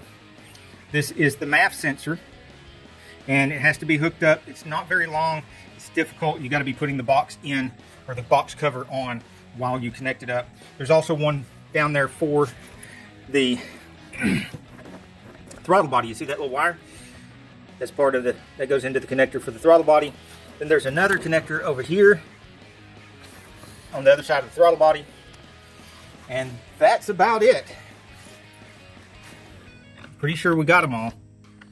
If you got all those, I'm pretty sure you got them all. Of course, there's some vacuum hoses and stuff like that that are pretty self-explanatory because they're differing sizes, so they're dummy proof as well. And there's not that many of them on this. And in case you didn't notice, this pipe, as it goes along here, it pins under here with this bolt. And there was one more bolt over here for the EGR heat exchanger. All right, my insane friends, I hope that is more than enough to help you complete this job if you're going to do it. Of course, it is much safer to just pay somebody to do it, and a lot easier. But if you do, for some reason, want to do it yourself, I hope that what I did here helped you in some way, saved you some time or saved you some money. If you like this video, give you a little sneak peek at what's coming next. Woo! What have I done? Let me know in the comments if you can guess what I am doing here. What am I up to?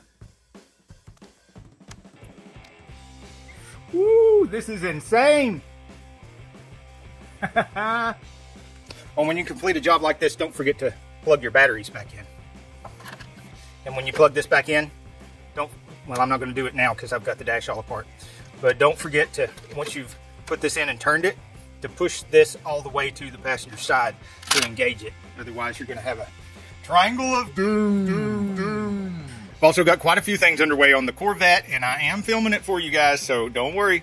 There'll be lots of Corvette videos and tool reviews. So till the next video, get off the couch, put your tool in something dirty. Hey, if you like this video, we got a whole lot more. We got tool reviews, we've got repair videos, we've got show car videos, hot rods, mod rods, you name it. If it's got wheels on it, and an engine is probably on this channel. So subscribe, like, and binge watch Sane Auto. Binge watch Sane Auto.